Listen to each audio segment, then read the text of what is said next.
Have you ever thought that every single choice you make affects your life now and in the future? My name is Gerad Kite, and I'm a 5-element acupuncture master and psychotherapist. Over the past 35 years, I've worked with thousands of people coming for help with everything you could ever imagine. What fascinates me the most is what seems to be a distinct lack of awareness around the choices we make and the implications of those choices, for better or for worse. In this podcast series, we're examining the power of choice, that by consciously choosing how we think, how we feel, the actions we take, all shape our lives and our future. So if you're ready for some hard-hitting, heartbreaking interviews with people about their choices, join me here on The Power of Choice.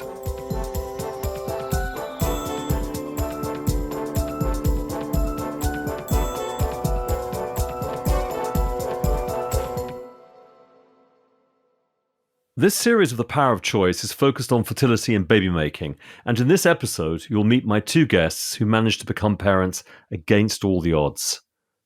As part of that process, they need to do some real soul-searching and be strategic and focused around choosing to become parents in this much less conventional way.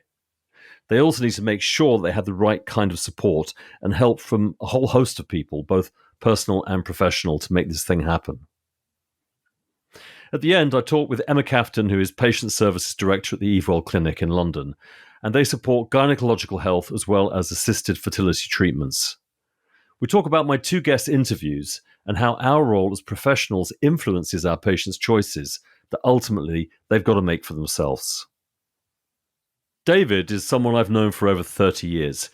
He tells his story of how he and his husband took on the challenge of becoming parents through egg donation and with the help of a surrogate. His choices along the way show a real determination to not only get all the way to flying home from the US with his twin girls, but also how he and his husband honoured their personal histories and preferences as part of the process, and of course the importance of their love for each other. Hello, David. Hello, Gerad. Thank you for coming on to do this interview. As you already know, this is looking at people's choices, and in this particular series, choices around how to have a family and what influences these choices. So if I can just start by letting our listeners know that you have two daughters, twin girls. Would you like just to give me just a bit of the background, how this came to be? Sure, yeah. Well, growing up in the 80s, as a gay teenager, having a family was just not on the agenda. As of course, not even being married was even kind of on the agenda back then. It was still in the days of, there wasn't even an equal age of consent or anything like that. I had a very easy coming out passage. There was no big problem with it at all. And I didn't suffer with, bullying or anything like that at school particularly. I had quite an easy time of being gay. And it wasn't because I hid it or anything like that. I think I'm particularly gay on the surface kind of person. It is who I am, and slightly effeminate and whatever. So it was never hidden. And, my parents came to the conclusion quite quickly in my mid-teens that was who I was. And they didn't challenge me. They just we just had a discussion about it. And so it was out and it was fine. Did you picture though? I mean, even if that wasn't potentially in reach at that time, did you think about having kids? Did you want that? I think that I always thought that it was a shame that I wouldn't have kids. I think I thought about it in that respect because I always liked children. I really enjoyed spending time with my nieces and nephews. My sister always said that, I had a way with children in that I made them feel equal in a room rather than a child in a room, spoken down to or ignored sometimes. I kind of always included them in whatever was going on. And so I always felt very comfortable with children, and I just kind of figured it was a shame that I wouldn't have any. I didn't really think about it any further than that. And then when I met Tom in my mid to late 30s, and it was that love story thing of, love at first sight. And within a few weeks, we decided we were going to be married. Wow. And we married a year to the day that we met.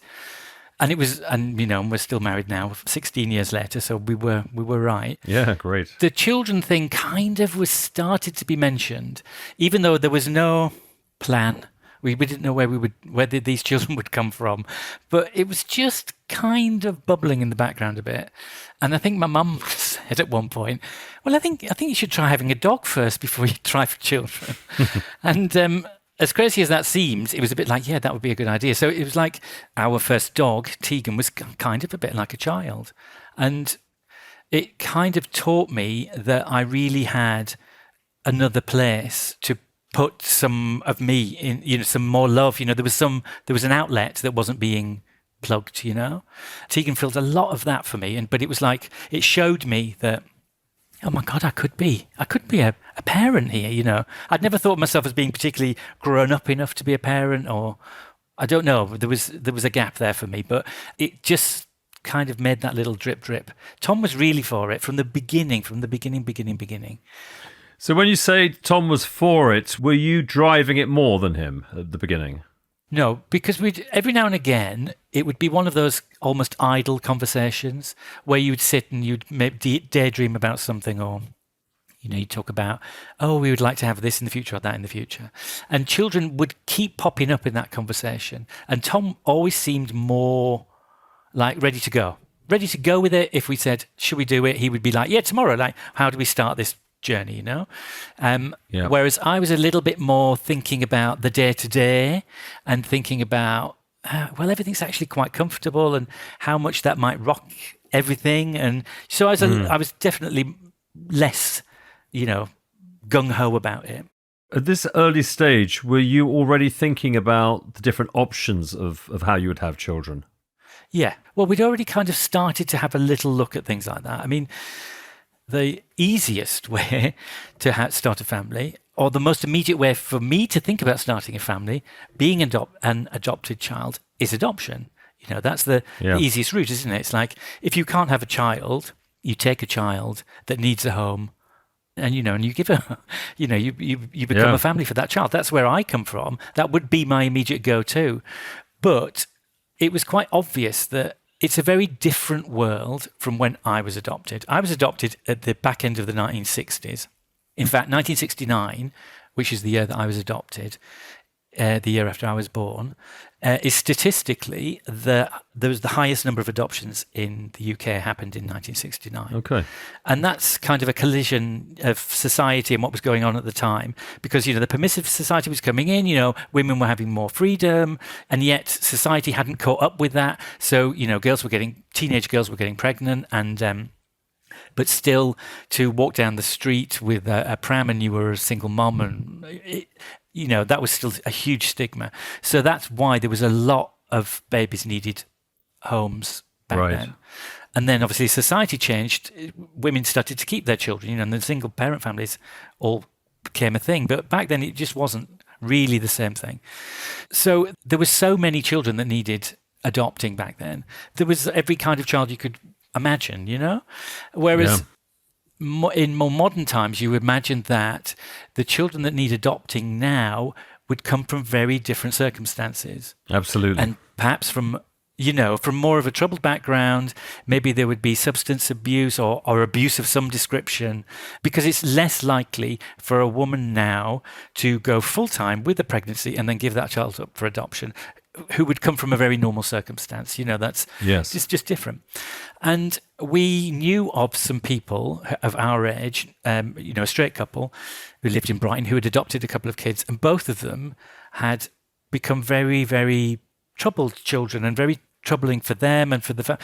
And it was really because of, the genes thing is quite interesting thing. I'm one of 4 adopted children, so there's 4 of us. We grew up we're boy, girl. And my little sister is, and I hope she won't mind me saying, it was different to the rest of us somehow. Yeah. And she would just find a different route and by that I mean, like, she would always find the troublesome route, and it was a different setup somehow for her in her head. David, just so I'm clear, sorry, just when you say so you were one of 4, but not from the same birth mother, no? No, all different. All 4, okay, separate adoptions, okay. Separate adoptions. There's 2 years between each of us. Okay. What I'm just trying to explain, my younger sister kind of came from a troubled background, and it kind of showed in her. And that's not because she was brought up within a troubled household, but there was things that she couldn't overcome. Mm-hmm. Okay. It's almost like there was some pre-programmed things in there that have kind of haunted her for most of her life, unfortunately.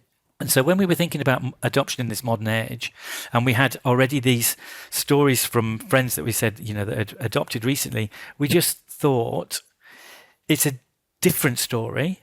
And also, Tom was quite clear that he was not that happy about other people deciding whether he was fit enough to be a parent. For somebody else to look at our lives and go, oh, well, whatever. And also, because we were that age as well, choices become less and less and less. So we kind of dismissed the adoption angle quite quickly.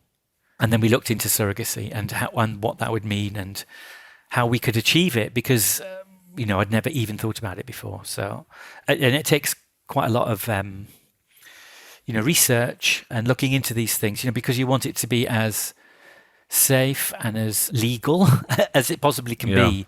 You want everybody to be as protected as possible. Yourselves, the children, the person who's going to potentially carry for you, all of that stuff, You want it to be set in a way that's where everybody can be looked after. So we had to look into that quite in depth. How early on, David, did you realize or want to go for 2 children? Because am I right in assuming you used both of your sperm? Yeah. Okay. So Billy and Tippy, our daughters, are the twins because they were carried at the same time. But actually, they're bipaternal twins, meaning they're twins because they're carried at the same time, but they've got different fathers because we have a child each. We fathered a child each. Right. So that was a choice, our choice, because we felt that we were going to try this once. It was quite an expensive process. If the first pregnancy hadn't worked, we would have looked into trying to get pregnant again. We would have gone that far. Mm-hmm. But really, if you're looking at it as an overall experience, we were only we didn't want to do this first time and then think in another few years we would try for another. That wasn't on the agenda, particularly because of our age, more than anything else. And you were how old at the time? We're 38, I think. Okay. So, you just have to take into account more the children and what it's going to be for them, the knock-on effect. I felt young enough and fit enough, but it's about older parents and all of that kind of thing. You want them to have as good a time as possible. So it was going to be like a one-time only kind of scenario. And so we found an agency, a British agency. After looking at all different options, we found a place that we were comfortable with. And they seemed really good, and we talked to them, and we went over to speak to the British Surrogacy Centre, and they seemed to answer all the questions that we wanted, and they suggested the whole thing of the both of us to go for it if we wanted to. Yeah, we didn't have any particular preference of who would father a child, so we thought, well, why don't we both go for it? And then if Mother Nature takes over and it's just one, and whoever's the father biologically, then that's fine. We would have been happy with that. It wouldn't have been then that the other one would have wanted to have a biological child as well. You were both in clear agreement on that one, because that can be difficult. I've heard from other people. Yeah. Yeah. No, clear agreement. Yeah. Great. If anything, Tom was quite happy for me to go ahead, and I don't know why, but he was more of the mind that, okay, well, if we find out only one of us, we should only do one, then it should be you. I don't know why.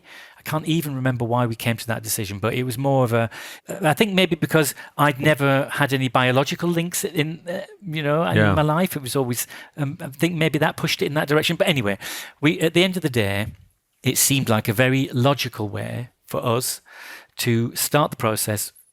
Our beginning would be that we both supplied sperm and then see what happened. That must have been incredibly exciting, wasn't it? Amazing, absolutely amazing. And the fact that it was in America made it kind of even more exciting, because we had all these, trips to America, and it was the fertility clinic was in Hollywood. So, we've got Hollywood babies, which is all, it's all part of the fun. But it was very, very, very exciting. It became real very, very quickly because we hemmed and hawed that we got to that level of I think we should do this. And then I was walking quite a lot with my dog and thinking, but this is perfect. My life is great. I'm really, is it going to be too much if we put something else in it that's so disruptive, I just couldn't tell whether it was going to be all right or not. And then it was a little bit like an epiphany. I literally went to sleep one night and I woke up in the morning and it was as if somebody had whispered in my ear whilst I was asleep. When I literally woke up, I turned to Tom and I said, we're meant to have a child. We're meant to have a child. Maybe I dreamt it, whatever, but it felt like a bolt from the blue. Somebody had told me whilst I was asleep. It was like it was a definite. So, and he said, are you sure? He said, because you know when you tell me these things, and because he's Tom's great at organising, and it needed a lot of organising. And I said, no, it is. We have to do it. And so we kind of went into full motion at that point. Are you the passion guy in the partnership? Is that your particular gift? Yeah, maybe. And Tom's very practical, and I'm more of a dreamer, I suppose, or whatever. Because I got a sense from what you're saying that you identify that you've got a lot of love to give. That's part of you. Is that fair to say from what you were saying earlier? Yeah, absolutely. And yeah, to put that into a marriage, to put into kids, the dog, some people really need that. Well, not need it, but, thrive on that. Yeah, I absolutely do. So I think, that can really drive things like this forward. Can I ask you about your choosing the donor, the egg donor? How did that come about? So until we started this process, I had no idea that the egg donor was going to be different to the surrogate, two different people. Oh. I kind of assumed that, somebody helped you out when it was their child, that's what I figured. And especially as there was a period of time when I was living in London when when a lot of gay men were fathering children for lesbian couples. That was kind of a thing for a time. Yeah. I went out with somebody who had fathered a child for a lesbian couple, and he was very active as the father. He was definitely that child's dad, but she was being brought up by two women.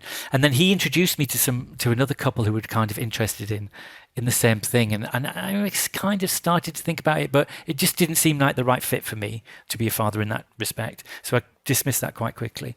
So, like I said, I had no idea that you were going to use two different people. So this is when the agency that we were using introduced us to, first of all, to that fact, but then introduced us to all the possible people who would be surrogates and also people who would be egg donors. Yeah. And it's fascinating. It is a little bit like looking through a catalogue and picking someone, At the end of the day, that's what you boil it down to. But you have to remember that 50% of that child is going to come from that person that you have no idea about. So they were very, very good, the agency, at providing a lot of information on the egg donors. All about their family history, education, likes, dislikes, photographs, obviously lots of photographs of the women as well. The only thing you weren't provided with was name and address. That was literally the only thing you weren't provided with. And then there was quite a lot of women who wouldn't agree to any kind of extra contact. So therefore, their job was to be an egg donor, and that was it. And that was a lot of them. Whereas it was very, very important for me, because of my background, I think, that we had to be able to keep some kind of contact with that egg donor, not for myself, but from the children's point of view. So we made that quite clear to the agency quite early on. So when they were starting to process people for us, they made that clear to them as well. So therefore, I suppose we didn't have as big a choice, maybe, I don't know. But that was very important for me, that my children would grow up with as much knowledge as we had, and we would share as much knowledge as we had, as had happened to me. All the information about who my birth parents were, which was quite scant because it was the 60s, was shared with us at appropriate times as we grew up. And it was the perfect thing to do. It always felt like the right thing to do. So I felt that because our children would be born in this, slightly unconventional manner, they've got two dads for a start off, and go figure, it's Luxembourg. There's not going to be many kids in the playground with that setup. But from their personal point of view, that they grew up with as much information as possible, and that included the egg donor. It was written into our contract with the egg donor that she agrees that if the children want to know anything about her, meet her, talk to her, whatever, from the age of 18, they're allowed to, and her details are kept at the agency for us for that reason. And your girls are aware of that already? No, they're too young for that now. They're 8, the girls. So no, because they've got no idea of biology yet. That's a different thing to them. So they know about the surrogate, who's called Tina, And we still have a kind of relationship with her in that we chat every now and again. The girls have spoke to her on a Zoom call and stuff. We've said we'd perhaps go over to America next year and visit her. They refer to her as their tummy mummy. If you ask them, have they got a mother? They would say no. They don't think it's Tina. They're just, no, I've got two dads. That's what they think. That's true. But how did you choose Tina? So again, that was through the agency. She just seemed like a good fit. There was various people, various reasons we kind of liked more than others. And she had been a surrogate many times. And it was her last journey. She'd been a surrogate before. She'd carried twins before, triplets before, 2 singletons, 3 children of her own. Yeah, so this would be baby if we had twins, and we ended up having twins. It was number 11 and 12 for her. So, we spoke to a couple of people via Zoom and stuff, and we just got on. She's just a great, easy person, Yeah. And we figured she would make our lives we figured as well, like, she can make decisions on our behalf sometimes, She knows about being pregnant. We don't. So we would absolutely trust her instinct on 99% of the stuff. Yeah. And she had a great, great track record. She'd always got pregnant first time. And so we went, yeah, she's the girl for us.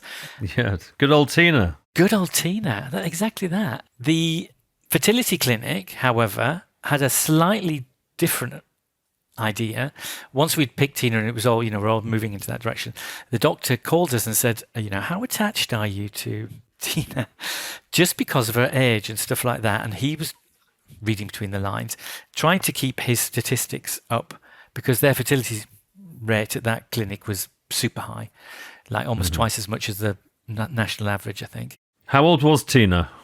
Tina was 39 at the time. Okay. Yeah, young these days. Yeah. She had her 40th birthday while she was pregnant. Yeah. And we just said, well, we really like her and this, that, and the other, and we were fine. Like, she did get pregnant first time, that's... Yeah. And it was a bumpy pregnancy, but it was fine. It was fine. She knew herself. She knew that she could do it another time. She did everything she had to do. Anytime she thought, oh, I need to take precautions here for whatever, or I need to take a few days here to just be, for myself or for the babies or whatever. She knew what she was doing. And, being so far away, as being over here and her being in America, you kind of needed that trust somehow. Yeah. Because you're always going to worry about things. And, that the pregnancy was in many ways quite a hard thing to go through when you're so far away. You've got your app and it says, oh, it's the size of a pumpkin seed today or whatever. But it's, it's not the same as sitting down at the end of the day, with your pregnant partner. Yeah. Can I jump right forward then to the day of the birth of your girls? I mean, that must have been an extraordinary moment. As you say, to have that distance and then suddenly be there. Can you just tell us what that was like for you? It was really a suddenly be there moment in that the girls were due on the 1st of February, and the New Year's Eve, we got a phone call from Tina saying, they're coming, you've got to get here. So we had nothing in place. We did, but it was for another few weeks ahead. We were going to arrive a couple of weeks before, So we literally had to jump on a plane and fly to Portland in Oregon, which is where they were born. So we arrived New Year's Eve in Portland. We need a taxi to the hospital. And they're like, sorry guys, it's New Year's Eve. Well, we got to get there. Anyway, we got there and it was false alarm. They're not coming. But they felt that because the pregnancy had been a little bit bumpy along the way, that they dodged a few bullets anyway. So they decided to induce, at the beginning of the next week. So at 36 weeks they came. So we were there for that. And it was incredible. The interesting thing about being a surrogate parent, we're still intended parents at that point because there was no birth, is that you have no rights, no nothing. So we really had nothing. We couldn't stay, she was in labour for best part of 24 hours. And during that time, if we wanted to have a little nap or whatever, there was nowhere for us to go. Her husband could. There was a bed provided and all of that. But we had nothing until the babies were born. Once the babies were born, we had everything. But until that, so we were sleeping in the cafeteria. We just had to make do until we were parents. And then once they were born, the moment they were born, they were ours and that we were fine. We'd done a pre-birth order and everything. So everything was set. But until those children were born, They had to be there for us to take up our place, as it were. Did you get a sense of how it was for her handing these babies over to you? Well, yes and no. In a very selfish way, I kind of was more about me and Tom and our children. And Yeah.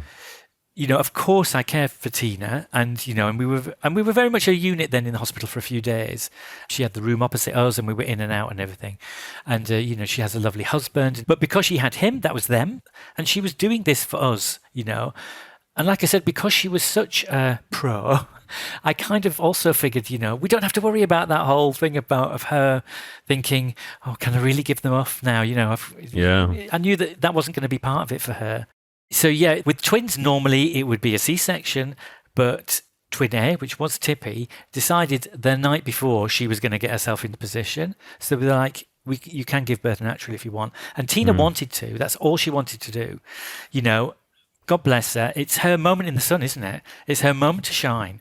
She's giving birth to your kids. So we were like, whatever you want to do. Incredible. The doctor's saying, C-section might be better. And we were saying, no, Tina wants to give birth naturally. She's doing it naturally.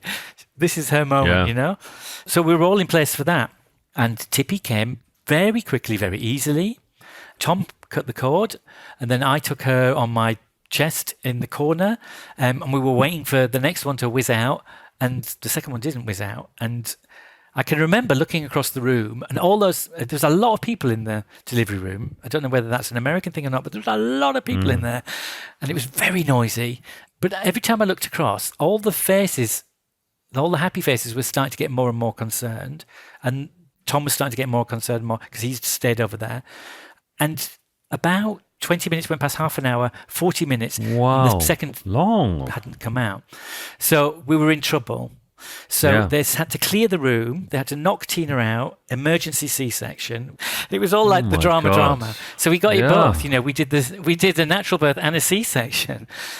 Poor Tina, it was like the last thing she wanted. And her husband had to leave the room, and it was awful, really.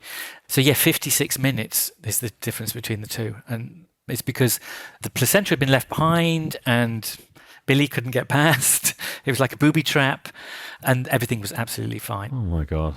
What an incredible experience. Yeah. So then, the nurse came running through with the second twin. And we'd been told, because they were early, best part of a month early, that they would have to spend at least a few days in the NICU ward. We were all ready for that.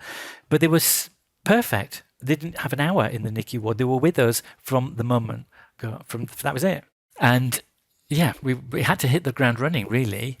Nothing prepares you for that tiredness but the love that these two they're your children.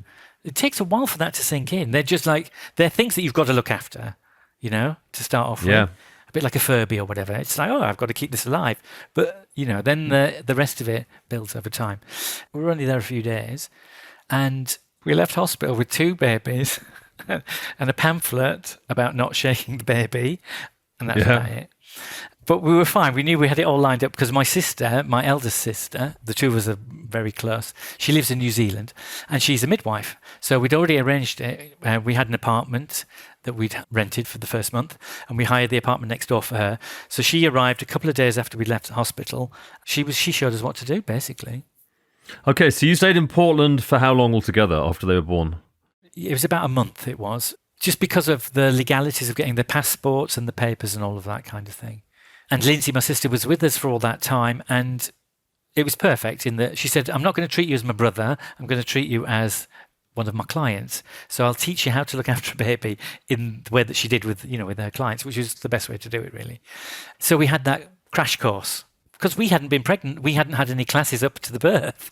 We literally started at the beginning of once they were born. As a lot of first-time parents do.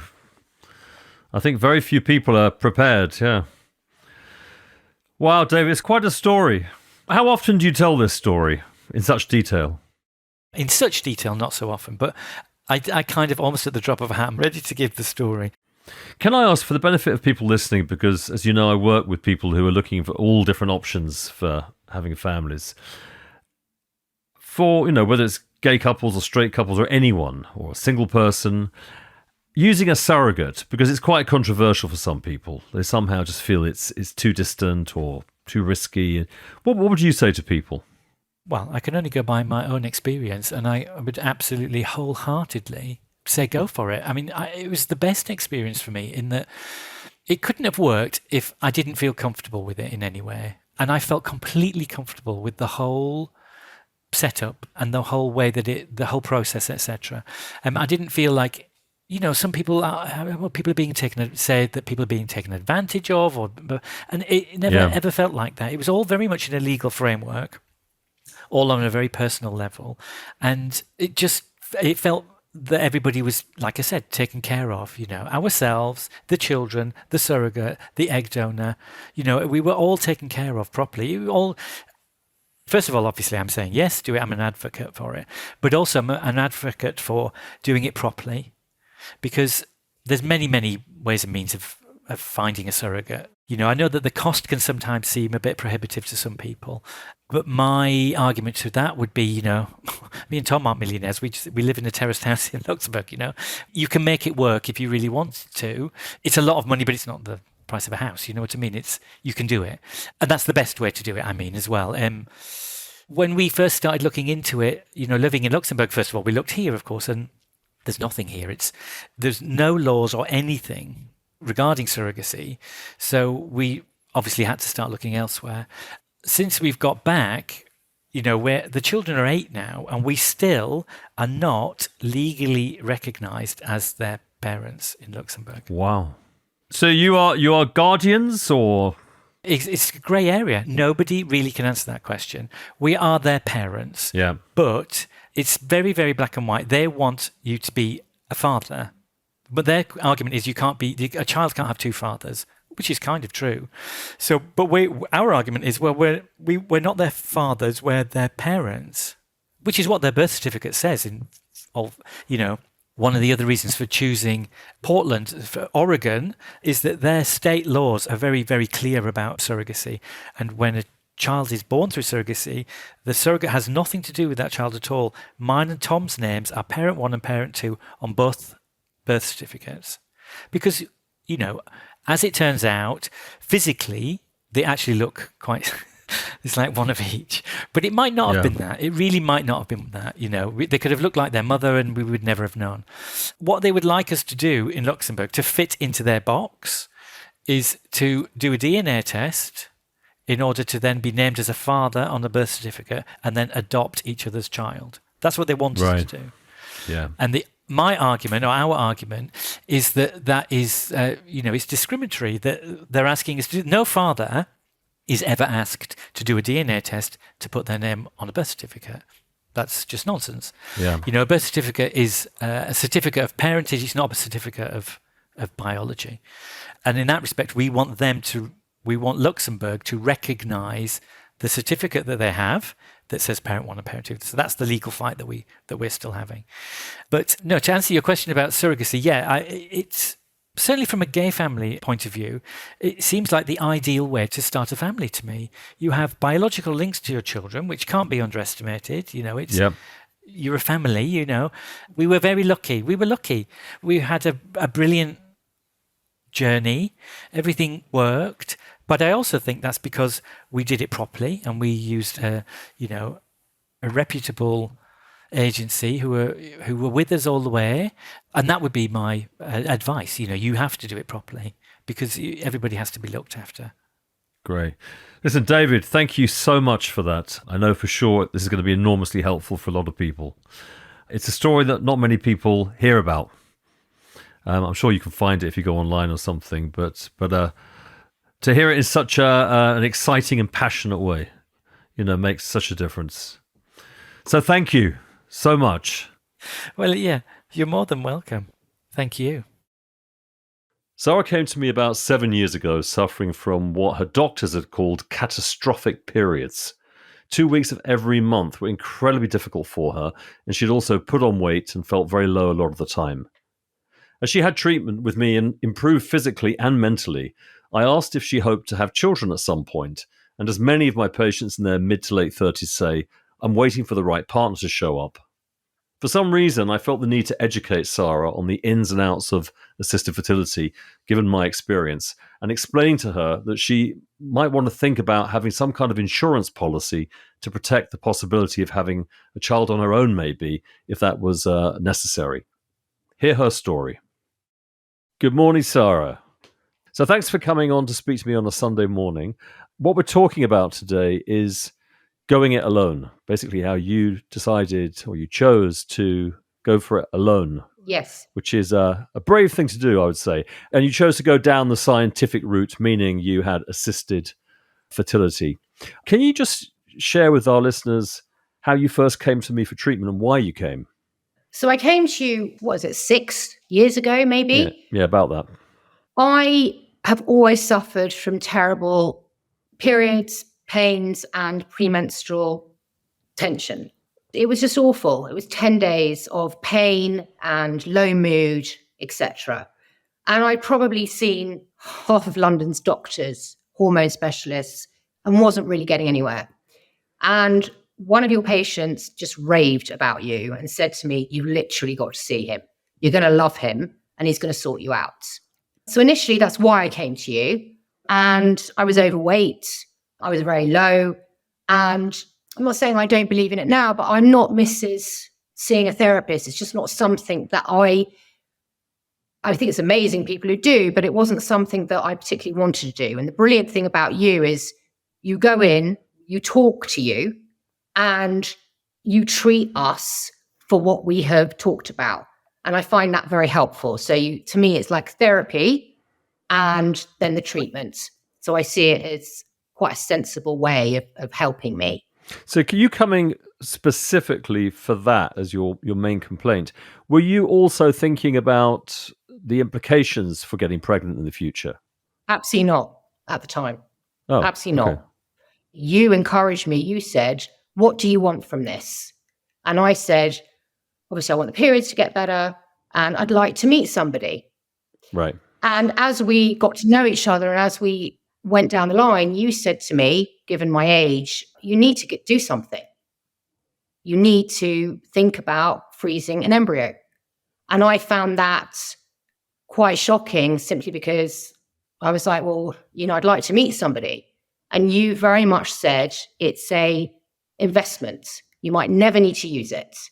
I would not have had a baby, or I wouldn't have had the result that I had if it wasn't for you. And I would have let myself get to 50 and not have done it. Were you offended or shocked that I suggested it? No, I wouldn't say offended. I'd say that I took that out on my friends. All my friends said, you need to get on with it. You want to have a baby. You're getting older. Your biological clock is ticking. I would say to them to shut it down. Don't you believe that I'll meet someone? It's not something that I had imagined would be the case, doing it alone. And you approached it differently in the fact that you kind of made, you did baby steps with me. You said, let's do this. Let's get it in the bank. It's an investment. And you went slowly. You said you might not have to use it, but it's done there for you if you do. I'm guessing at the time you didn't really understand what I was talking about. I mean, the science around it. Absolutely nothing. I didn't have anything. Were you surprised by the process? Yes, very much so. It's unbelievable. If we didn't have the science, I wouldn't have had a child. What was the most surprising aspect of the process? To me, you mean? Yeah, you've got to go through the IVF process. You've got to get sperm donation. You've got to go through the whole thing of testing the embryo. I mean, all of these steps along the way.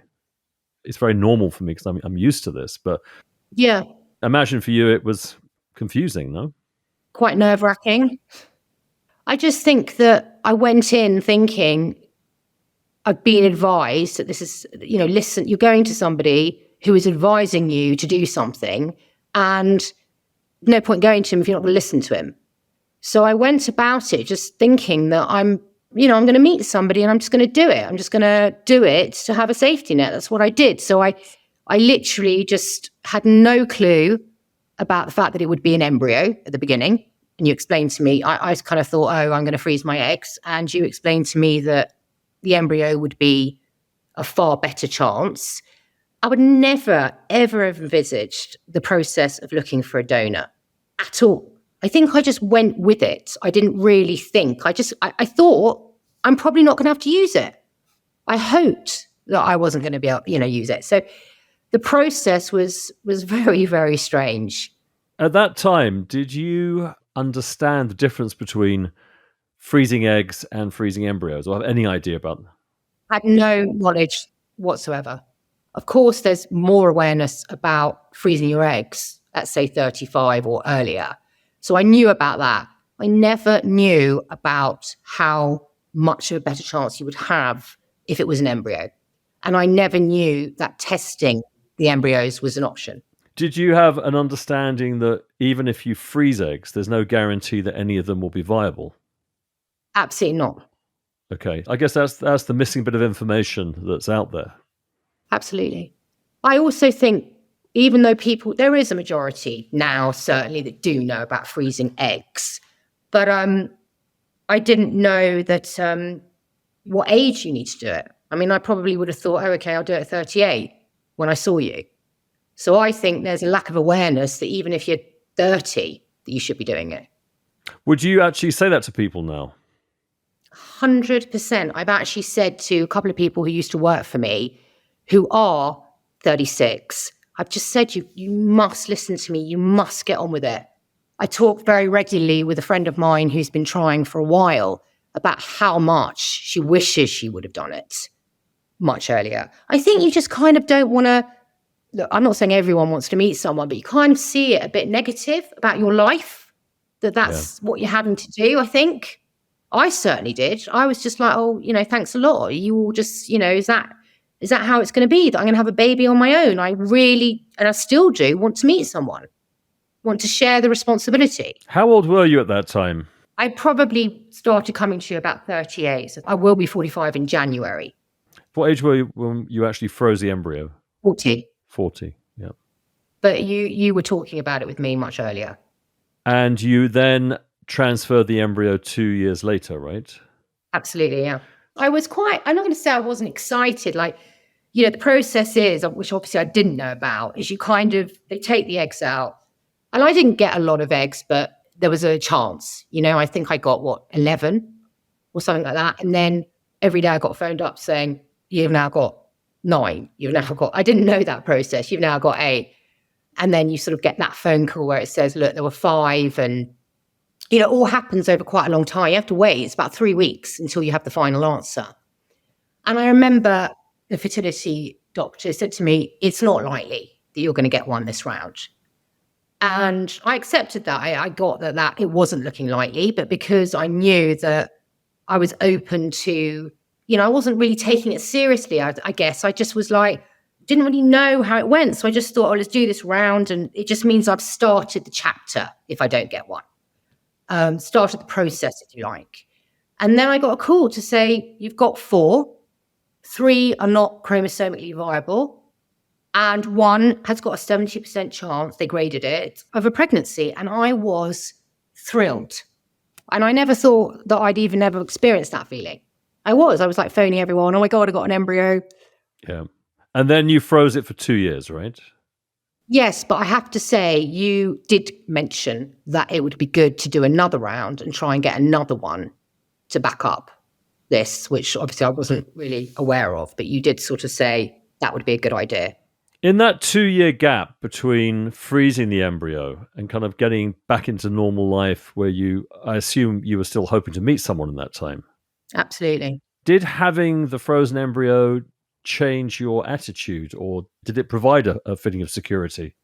I met somebody and he had 3 children, and I said, look, there's no point in us starting a relationship if you're not open to having another child. But I let the relationship evolve in his timing, let's say, because I knew that I had the embryo. So normally you let the relationship, you cut the relationship, you can see that he's not doing it and you've only give it a timeline. I didn't give it a timeline knowing that I had this in the bank. And then when it got to about 8 months, I just thought, you know what, you're not going to have a baby. And the relationship ended and I still wasn't ready to put it in. And I talked a lot about it with you. We realized, you're verging on 42. I think COVID is a very instrumental factor, is knowing that I'd come out of COVID and be 42. Yeah, it's a big jump from 38 to 42. Yeah, because you didn't meet anyone, because you weren't going out. So it was necessary to get quite serious at that point. So now you have a beautiful 2-year-old daughter called Margot. Yes. You're still a single mum. How has it been for you? I think that it's all very, very exciting at the beginning. Everyone's so happy for you. The doorbell rings with gifts from people. There is a huge amount of love. It's almost like a little trophy. You want to show everyone the baby. You're excited about going to different places with your baby. I was a bit high from it. And then it kicks in a little bit later on. I would say, for me, maybe even 18 months, that this is a big responsibility that you want to do, but the realization that you're on your own was very much at 18 months. Was that for any particular reason? I think because, this little person starts walking around, getting bigger, and you're like, you really, really think, to yourself, my God, you've got to do everything you can for her to have the best start in life, educationally, friendship-wise. You are responsible for this person. And I found it a bit scary, but a little bit later on down the line. Does it feel lonely at times? Very much so. Because, there's a lot of hours in the day and you're just like, where are you? What are you going to do? And you're like so relieved when someone invites you. I used to have a lot of freedom. I used to be very happy walking around with my dog, non-committal to arrangements or last minute running over to a friend's house. And you're like desperate for that arrangement. But the happiness when you look at your child, and I absolutely know that if I'd have let my life roll on, I would have completely and utterly regretted that I hadn't had a child, without a doubt. And she brings a huge amount of joy to everyone, obviously to me, but I didn't realize how much joy it brings your family. I didn't realize that. It's a huge thing for your grandparents, for the uncles. It's quite amazing. And I have a huge network around me of support, and I'm very lucky in that. Just thinking about the whole process from the beginning, so thinking back to when we first started talking about it and it being a very proactive, instrumental process, as opposed to, you meet someone, you get pregnant. You've had to make lots of choices along the way. I mean, A, to go alone, B, which sperm donor, Yes. what kind of support you're going to... I mean, it's a lot of conscious activity required. Absolutely. Versus what we might call the normal route, where you just kind of fall into it and off you go. Yeah. Has that been difficult, making all these choices along the way? The most nervous choice was choosing the donor, for sure. Because you got to be really sensible about who you choose. A lot of people will probably be looking at the looks as being priority, and it's just not. You got to look at the health records.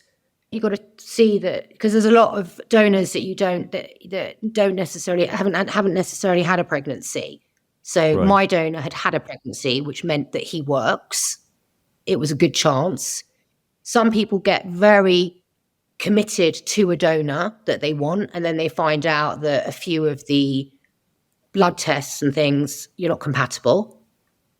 It takes a while to know, and then also the sperm has got to be UK viable. I didn't know any of this. Yeah. So you could choose one, get very set on one, and, it's not possible for you to use it.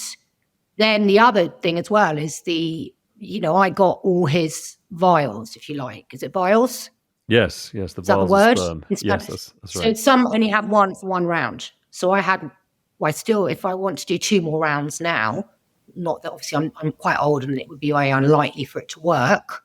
You want to have a lot of sperm to use for if the rounds don't work. So some of them have one. It's a lot before you get to the point that donor is suitable. When you were looking at all these different possible donors, did you do that alone or with your friends or family? What was the atmosphere around it? With my brother. Yeah. I went to the clinic and I sat down and I said to one of the doctors that I wanted them to help me, the clinic, in terms of the process, because I had no idea in terms of choosing a donor. So I brought my brother and we went through quite a lot of the donors. And one really drew my attention, which was one that looked like him, my brother, as a child. And then we looked at all the records, we looked at the availability of the sperm, we looked at everything. And the looks weren't great. Really, they weren't. I was told categorically by the doctor that I would be silly not to use this donor, that he's young, he's 29, he works, he's Jewish, which was important to me, and that the sperm was available, etc., and he was UK bound. Can I ask why you chose your brother over a friend or parents? What was the reason for that?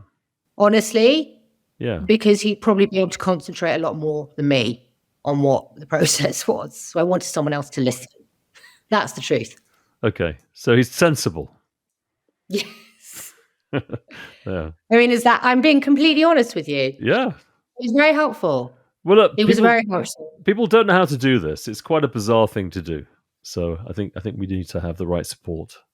I also didn't know things like the height and stuff. I'm not familiar with, he was like, well, he's quite small you're looking at, and he's quite, do you know what I mean? I needed that.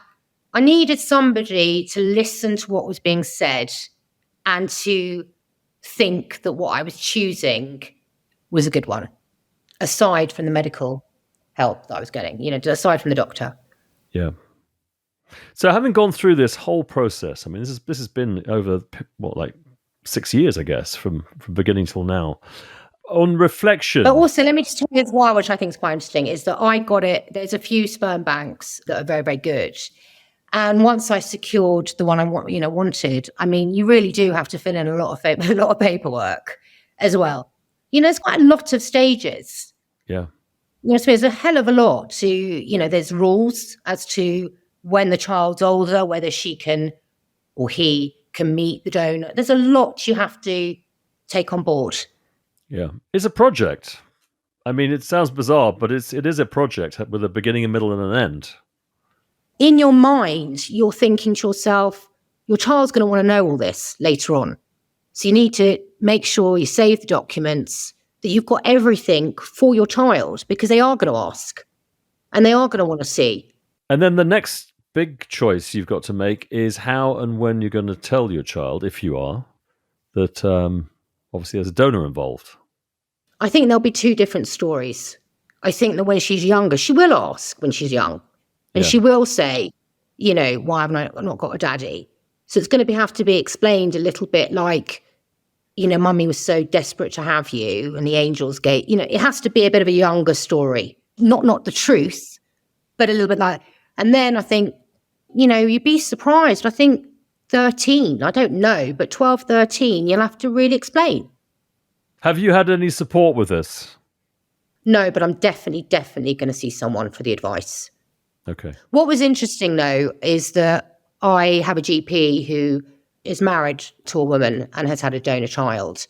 And I asked her what she explained to her son, and she said, you don't have a dad, you have a donor. Right. Which I think that's a good one. Yeah. Well, it's the truth. Good way of explaining it. Yeah. It's the truth. But I also think it's very important that, even I would say 18 to 20 years ago, it was certainly in my religious circle, it was kind of unheard of to have a child on your own. Yeah. It was a bit like, shame that her life didn't work out.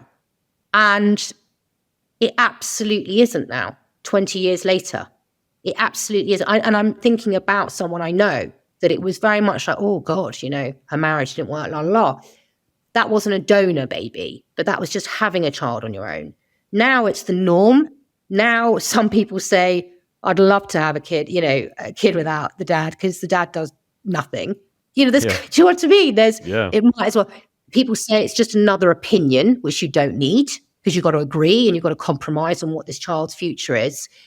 And also for my child, she's going to go to schools that have two dads. I mean, some schools have three dads. Yeah. Because they've got divorced or whatever, and whether it's two mums, there's just so much around her that will feel normal to her as we go along the way, which I don't think was available or acknowledged or anything 10, 15 years ago. So to look at the whole picture. If you were talking to someone now, say in their early 30s, would you actually recommend to go down this route? Without a doubt. And I think that they would understand the freezing of egg process. They would understand that. But I still think they'd be utterly shocked when I would say to them, choose a donor, do an embryo. It's got much more chance of surviving the freezing process, and put it in the bank, and you might never have to use it. I think if I was told that at 30, I was told that later on, obviously, and it was the best advice I ever got from you. I hadn't heard of it before at all, that it would be I think a 30-year-old would find that quite hard to stomach. I do. They would be like, why would I do, why? And I think that's something that there needs to be awareness about that is a very sensible road to go down. Yeah. I think it is. I think this is very, very helpful for people, because I know from my own practice that people have no clue about this. And even for me, even 5 years ago, I would have treaded very, very carefully to suggest such a thing, because I agree with you. It does feel like you've given up on someone. But I think as more and more people, and as you're talking now about it, I think the more that people realize that this actually, from the scientific point of view, if you want a very high chance of achieving a live birth, then this is something worth thinking about. And of course, it's going to cost money. So it's prohibitive financially for some people. Sarah, thank you so much for coming on today. Pleasure. I'm sure this is going to really help a lot of. It's definitely food for thought for people. I hope so. So thank you. And I know that you offered to do this for that reason. So good luck with Margot and your life going forward. And I wish you all the very best. Lots of love.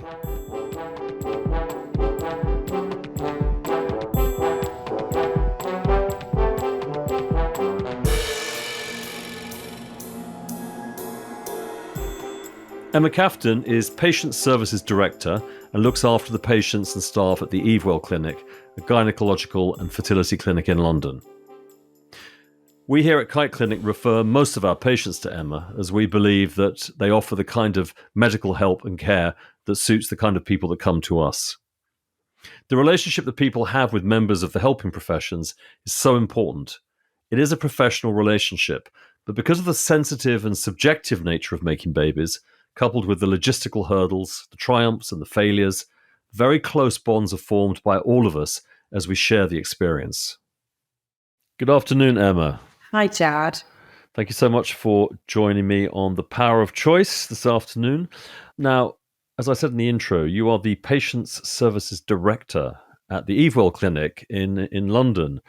Can you just give us a kind of summary of what your job entails? I guess my job entails primarily looking after the patients and our team, because the two go hand in hand, and basically, ensuring that the patient journey, for want of a better expression, is as we think it should be. So we are providing that clinical care. Obviously, that's the most important, but together with that sort of supportive, empathetic care to try and guide and help people through what is often a very, very difficult time in their lives. What would you say is the Evewell's main operation? What exactly do you do there? So I think what's unique about the Evewell is that we practice both fertility and gynecology. So we can and do look after women at all stages throughout their gynecological life. But there is a focus on helping people through their fertility journey. So that's primarily what we end up spending most of our time doing, is guiding patients and couples either through their choices about fertility preservation or helping them create a family straight away. Mm-hmm. What was the reason that you got into this industry? That's a really good question. I'd like to tell you that I took an active decision to get into this industry. I didn't. I met Colin Davis, who is our medical director, my co-founder, and he started talking to me about his vision for a women's health centre. And I guess I fell a little bit in love with the idea of it. and the idea that we could create something different. London didn't need another fertility clinic. There are plenty of them. But it was about creating, I guess, a centre of excellence, but also a really safe space for people, somewhere where we felt we were providing them with the care that they deserve. Great. Obviously, well, not obviously for people listening, they wouldn't know this, but you are our preferred, if I could dare call it, suppliers of these services. Our patients come to us with the hope that we can help them naturally is the primary request, but then they equally are realistic that they may need to go down the assisted route. So we've chosen to work very closely with you because of your more holistic, patient-centered approach. How important is that for the Evewell? I think what's really interesting about the Evewell as well is, and I say this all the time, is that our starting position is always, there's two things. What does a family look like to you? And that's going to be different for everyone. And that we need that information to help guide us as to what we should be doing for you in that moment. Because if the goal is just to have one baby, then we know we can go ahead and do that. If the ultimate goal is to have 3 children, then getting pregnant today might not be necessarily the right thing to do. We may need to bank and plan for that future before we get someone pregnant. But I think beyond that, what's really important is to look at what's the least invasive and quickest route through to not a pregnancy test, because as you well know, the pregnancy test is just one tiny little piece of that puzzle, but through to a successful pregnancy. And so whilst unfortunately IVF can often be where we have to end up, I think looking at, as you say, other routes through to a successful pregnancy. So just number one, let's look at someone's gynecology. Like maybe there's something going on there that is just preventing natural conception. And if we can deal with that, they actually don't need assisted conception. Or are there more gentler forms of treatment such as ovulation induction or IUI that actually save someone going through that really invasive treatment? And I think that that's a really important starting point. One of the factors that we're very aware of is how people's support network is important to them. And I know that a lot of people that enter into the medicalized route, that can be sidelined in some ways in favor of just getting the best result medically. In the 2 interviews that you've listened to with David, I was thinking that the way that he talks about the whole process feels very comfortable and friendly and family-oriented, even with the surrogate, Tina. And then when we listen to Sarah, who's pretty much done it on her own, I think what really struck me was how important it is that people feel supported. And obviously that includes professionals like us. What was your take on the 2 interviews, seeing as you're dealing with people like this all day long? I think it's really interesting what you say about support. I mean, I agree with you. When I was listening to David, there was this wonderful partner, and even when they were talking about Tina, the surrogate, it's clear that they were sharing a really special and maybe unique relationship. But then I think listening to Sarah's interview as well, she talked about her brother, and she talked about, how much help he gave her, and support in terms of even helping choose the donor.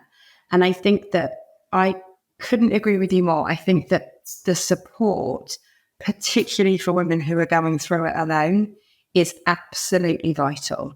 And for the women that we've supported who are going through it alone, at the start of the journey, we were always saying, bring whoever you want, bring an aunt, bring a friend, come on this journey with your people, go and find your people, because they will be incredibly supportive of what you're about to do. We've talked to women who are about to go on this journey and they're saying, I don't know how my mum's going to react. And I'm like, I promise you, go home and tell them, because they're going to be so happy for you and so supportive. I'm yet to meet someone who comes back and says, I've had a negative response from my friends, or I've had a negative response from my family. Go and tell the people in your life who love you, and they will come on this journey with you.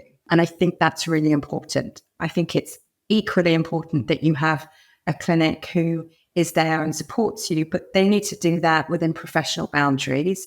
It still needs to be a professional relationship. But I think that care and support is absolutely vital. Yes. I just going back to this idea of choices that we make in life, and is obviously is down to the individual, the choice they ultimately make, but these are affected by the support group and people like us. How much do you think you professionally, but also the Evewell, affect people's choices? I think probably the hardest thing about our job, and it's not something that I have to do because I'm not a clinician. I think the hardest thing that the Evewell has to deliver is taking away choice. Wow. Because there are scenarios where someone doesn't want to do IVF. They're desperately hoping that just an IUI will do it. And we then have to take away that choice and say, look, this isn't working. This isn't going to work. That's one choice we take away.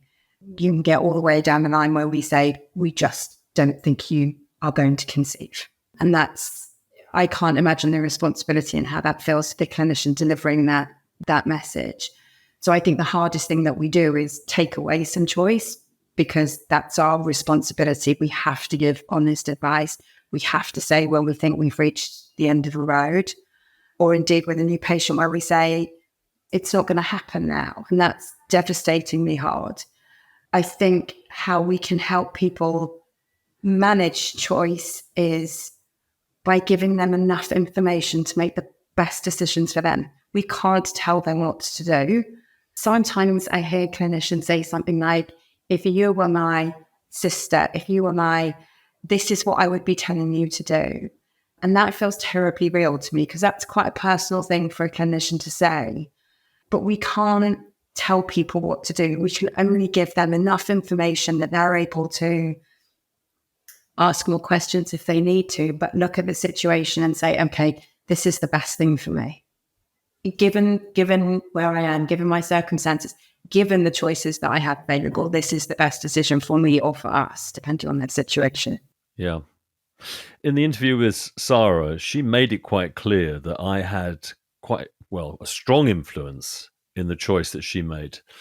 And I'm curious from your perspective how you see this, because years ago, maybe even 5 years ago, I would not have been as proactive in saying, you really should think about this now. And I did it this morning, actually, with another patient who's coming to your clinic, because I have enough people coming to me when they're in their early 40s saying to me, I wish you'd said this to me. I just wondered, because you're on the medical side, I wondered how much you influence people in that way, or make that recommendation, because it is quite a shocking one for people at first. Yeah, I mean, I think when people first contact us, me and my team spend a lot of time on the phone talking to people who are thinking about coming to see us for whatever reason. And I think it's at that point where I can become quite bold, because it's quite a difficult decision to push open that door to a fertility clinic, particularly for the first time. So people will say things like, oh, we haven't been trying for that long. And I'll push a little bit and say, well, how long's not that long? Well, maybe some months. Well, how many months? Oh, well, maybe 12 months. Well, maybe more like a year and a half. And then I'll say, okay, well, whether you do it here or you do it somewhere else, now is the right time to be coming to see someone to say, why have we been having unprotected sex for 18 months? Am I not getting pregnant? So I will, in those moments, become quite bold. And that's not about coming to see us. That's just, now's the right time. I think that the other place where people are trying to make a choice a lot is around the idea of fertility preservation. And so they have heard from women in their 40s saying, I wish. But they're still struggling internally about whether or not that feels like a good idea. And I think the best advice that we can give is listen to yourself, right? You need to decide for yourself. But then actually, until you've kind of put yourself in a situation where you understand what your fertility looks like, how can you make a choice? Because it's right. Abstract. It doesn't mean anything. Like, your fertility might be incredible, and someone might say, just go away for a year or two, stop worrying about it. But I think for me, particularly in something like fertility, you can only make good choices if you have the right set of information and support, but But genuinely, it's about what we as clinicians can do is give good information to people.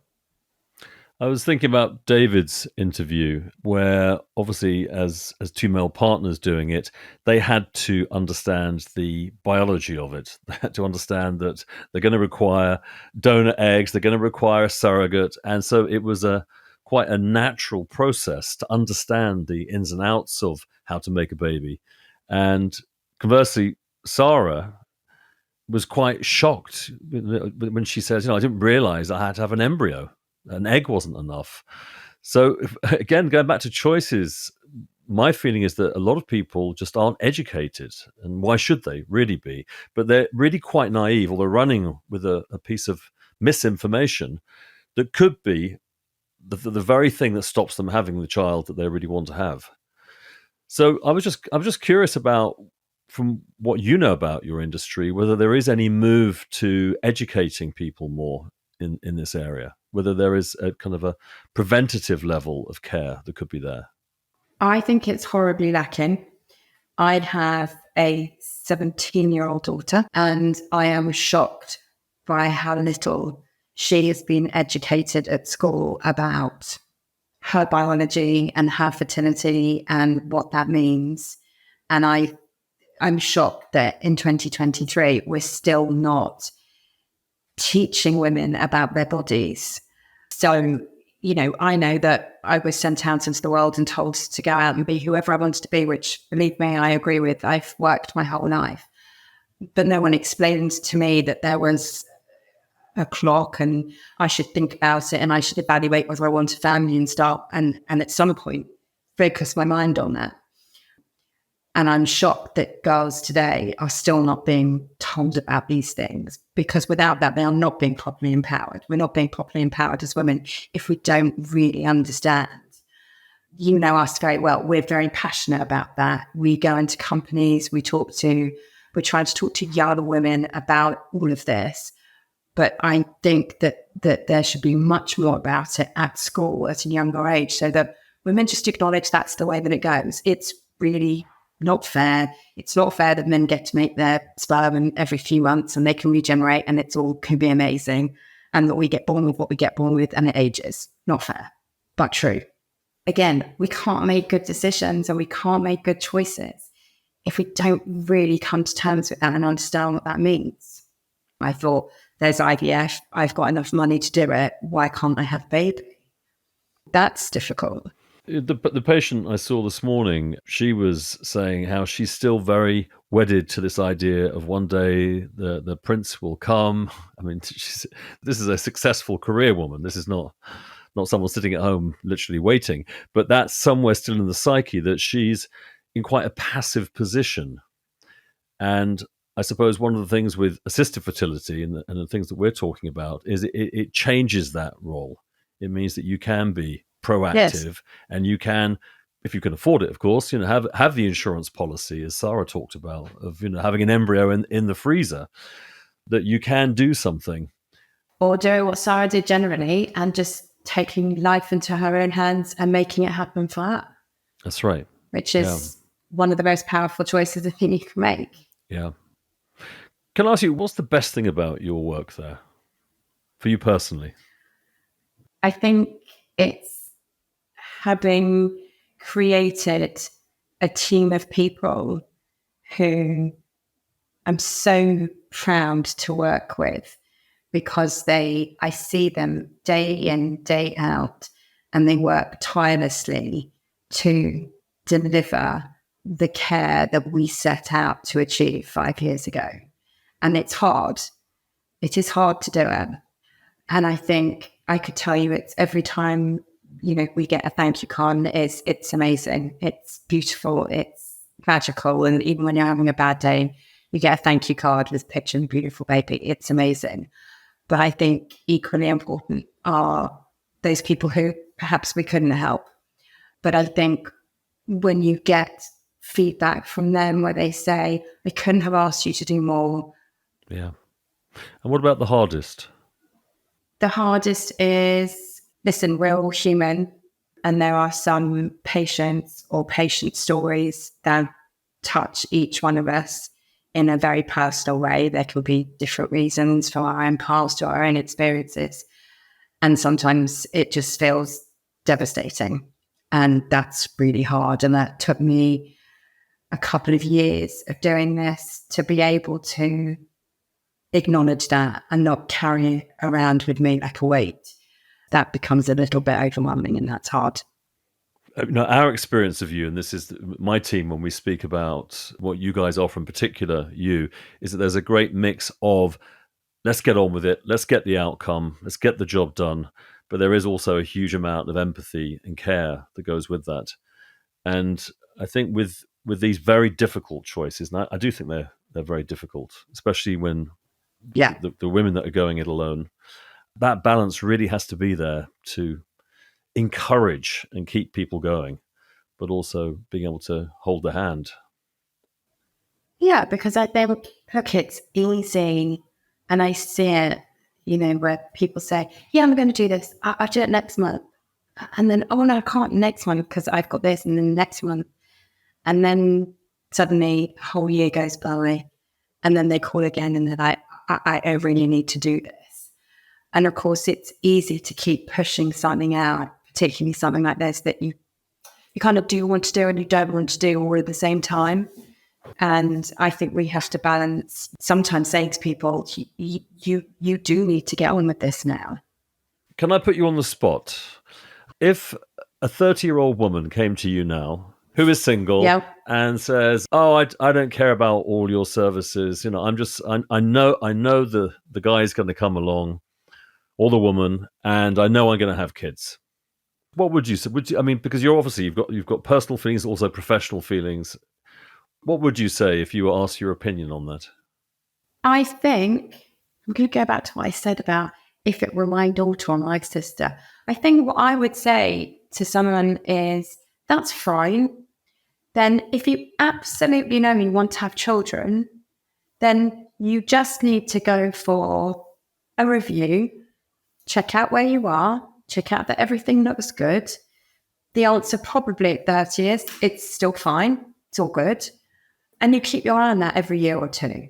And you have a time in your head where you know you have to keep checking in with that. Because as you well know, we do see 30-year-olds whose fertility is much, much, much less than we expect it to be. And they do need to do something relatively soon if they know they want to have children. And I think that's when you get into the conversations with people where they say, "Oh, I've had only 8 years ago." It doesn't mean you have to have a baby. Just start engaging with your body if you know that one day you want to use it for something. And I still say at 30, why are we the only country that doesn't have regular, routine gynae checkups for women of a certain age? We don't. If you lived in Europe, if you lived in America, you would routinely go and see a gynecologist to have a scan and check that everything looks good. But we don't do that here. So I think my advice, and it's the same, I keep coming back to the same point, it's about making informed choices. Even at 30, you can't make an informed choice if you don't understand your body. Mm-hmm.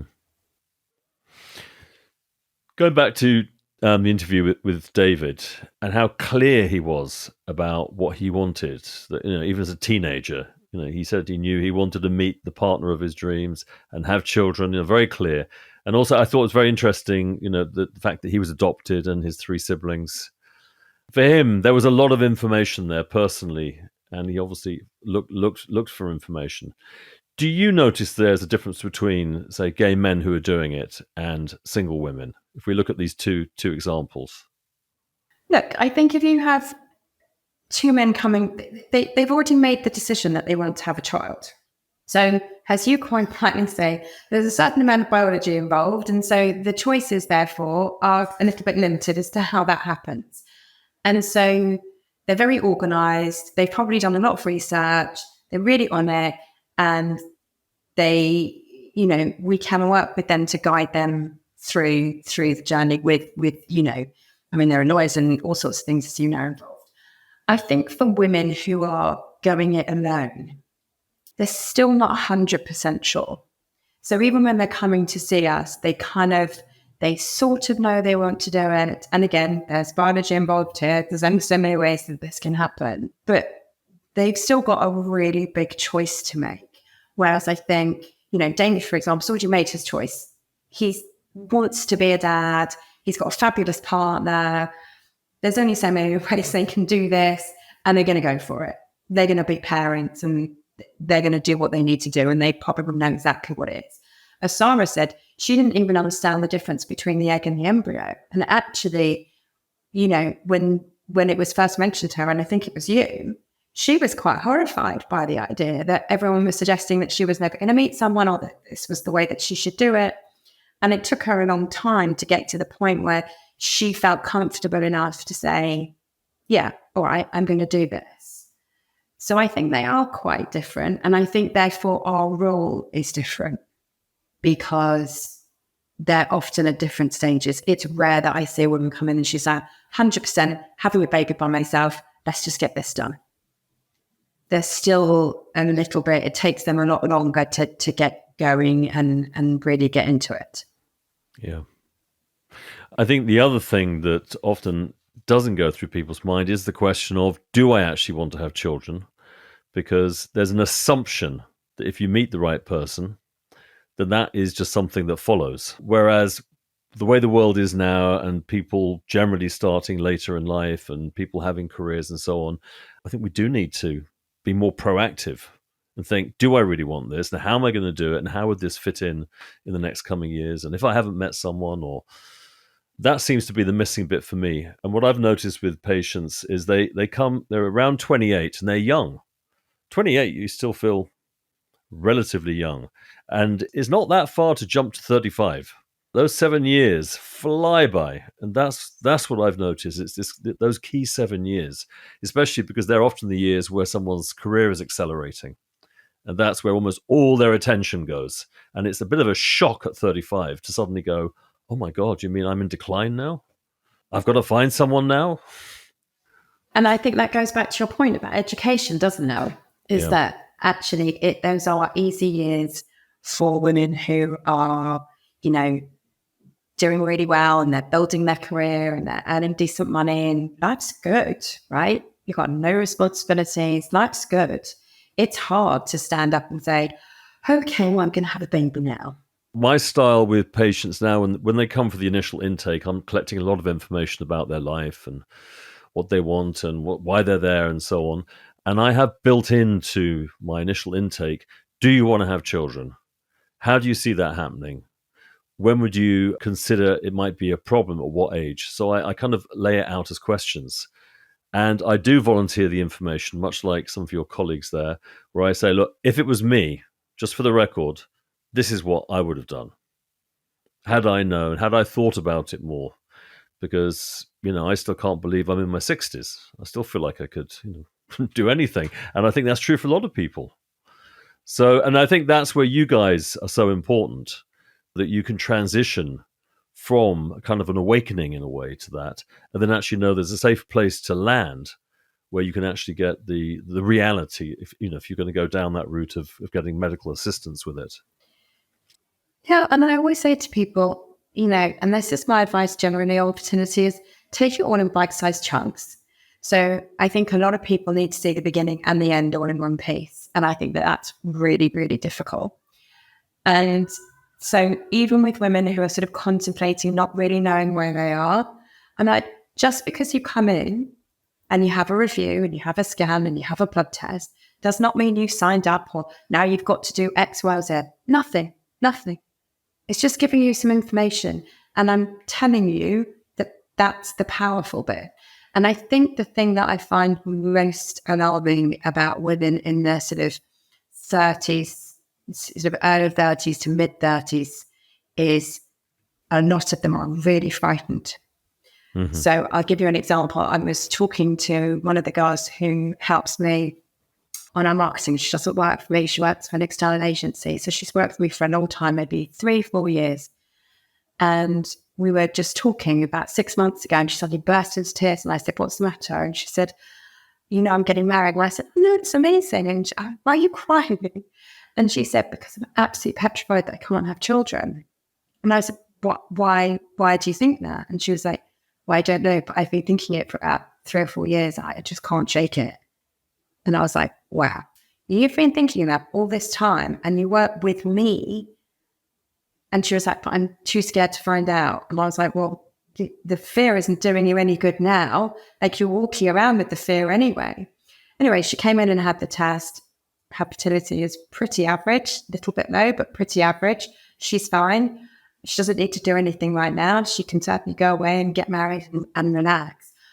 But what she then articulated to me later was how many women of her generation, how many of her peers, because fertility is sort of out there in people's minds, but they don't really understand it, are walking around with this innate fear that they can't. Because it wasn't about money. It wasn't that she couldn't afford the test. It wasn't anything. She just kind of thought she was better off not knowing than knowing. Mm. Yeah, and it's not dissimilar from a lot of men who won't go and get checked out in any way at all, or ever go to the doctor, again, because of either feeling indestructible or terrified there might be something there. So the whole denial is a problem. Well, Emma, that was fantastic. Thank you so much. I think it'd be really useful for people to hear your perspective. Thank you for having me. I've really enjoyed it. Oh, a pleasure. I know that the transition from, we're the soft touch in a way. People land in our place and it's kind of touchy feely, and we're not doctors, and then the step then to walk into your front door is a big step. It's a big step. So I think hearing you and, if I dare say it, humanizing the medical side of it is, I'm sure, will be very helpful for people. So thank you. Lovely to talk to you. Thank you. Having listened to the first two interviews and then my final summing up with Emma Kafton, what I'm really struck by is how many choices people have had to make through this process. Starting with David, something as simple as, is Tina the surrogate too old? And when Tom talked about the possibility of adoption, that he didn't want people deciding if they were fit for parenting. So many little choices that a lot of us really just don't appreciate go into this whole process of becoming parents. And Sarah, of course, choosing to go alone. That was a big, big one, because in some ways she felt like she was having to give up on the possibility of just meeting someone and having a baby in the conventional sense. So that big choice, and then of course she had to choose the sperm donor, she had to choose who she was going to speak to.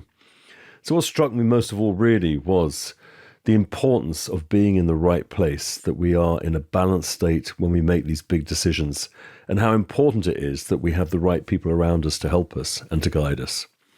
I hope you enjoyed this and it gave you a good perspective on more ways that people have achieved their dream of becoming parents. Thank you for listening to the Power of Choice podcast. If you enjoyed this podcast and found it valuable, please consider subscribing, leaving a rating or a review. Do join me next time on The Power of Choice with me, Gerad Kite.